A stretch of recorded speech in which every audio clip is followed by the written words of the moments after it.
This video was made possible by CuriosityStream. When you sign up at the link in the description, you'll also get access to Nebula, the streaming video platform that HAI is a part of.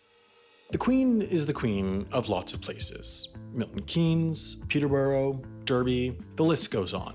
What that means is that she has had to travel a lot in order to make sure that as many people as possible in as many places as possible get waved at. In fact, she is supposedly the most traveled head of state in history, probably at least partially since she's been queen since the early Jurassic period. Almost. While she's cut back on the international travel in recent years, she still has, a lot of houses that she needs to visit. She typically starts the year at Sandringham House, stays there through early February, then heads back to London to start her rotation of Buckingham Palace during the week, Windsor Castle during the weekends, which she maintains except for a few longer stays at Windsor until the end of June. It's at that point that she heads up to the Palace of Holyrood House in Edinburgh for a week before heading further up north in early August to finish out the summer at Balmoral Castle, and then heading back down to London where she stays until it's time to go to Sandringham House for the holidays. That's a lot of travel, especially for a 93-year-old. While of course a life traveling between palaces sounds nice, she has to do lots of waving along the way, which makes it a tiring lifestyle. Now, starting with the closest. To get to Windsor, the Queen travels like a normal person and uses a motorcade. Good, done. Going to Sandringham though, she typically takes the train to the nearby King's Lynn station before driving the last bit. Now what makes this surprising is that she actually takes the public, regularly scheduled train with normal, non-royal muggles on board. Of course, to keep up appearances, she does ride in first class. For going to Scotland, to either Holyrood House or Balmoral, the Queen usually takes her private train, known as the Royal Train. This allows her to sleep along the way and even to make trips from Edinburgh, where Holyrood House is, to areas around Scotland as she fulfills her duties in relative comfort. Of course, the unfortunate bit is that, despite having such a rail-loving ruler, the best compliment you can make about the UK's rail system is that it's better than the US's. The Queen has, in her reign, of course had to travel outside the UK quite a bit, considering that she is the Queen of a number of other nations worldwide and also the main figurehead for the UK. While she's ramped down the quantity of this travel recently, she still has done some in the past decade, and this aspect of her travel is complicated. You see, by policy, the monarch herself does not travel on commercial flights. While other members of the royal family do, with some even being spotted on Ryanair, it's considered far too complicated and risky for the Queen.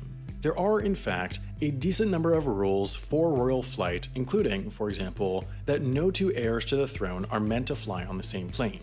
In practice, following this rule would be quite difficult since, for one, Prince Harry and each of his 3 kids would have to each travel separately, so the Queen has given permission for this rule to be violated.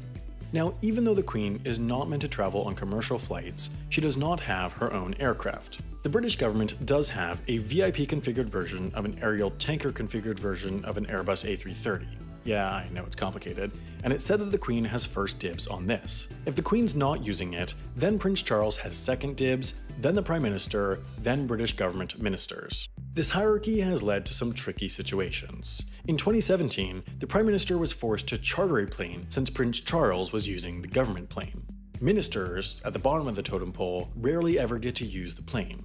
When he was Foreign Secretary, Boris Johnson complained to reporters about the bathroom at the Foreign and Commonwealth Office. He said, "I think it's great, but it seems to be very difficult to get hold of. It never seems to be available. I don't know who uses it, but it never seems to be available." Oh, actually, I'm told he was complaining about the plane, but really applicable to either. Of course, the Queen herself has never used this plane since she hasn't even left the UK since its introduction in 2015.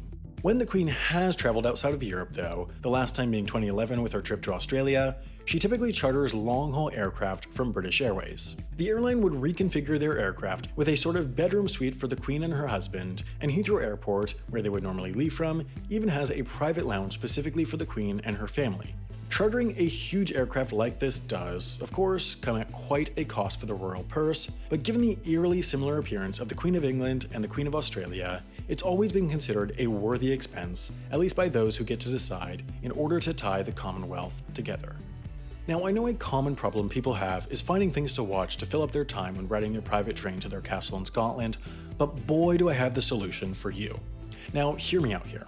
What if we took CuriosityStream, the streaming site with thousands of documentaries and nonfiction titles, and bundled its subscription with that of Nebula, the streaming site started by creators, including me, as a place to try new things on a platform purpose-built for educational content.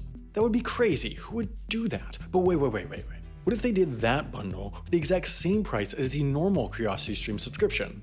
What they did? That's insane.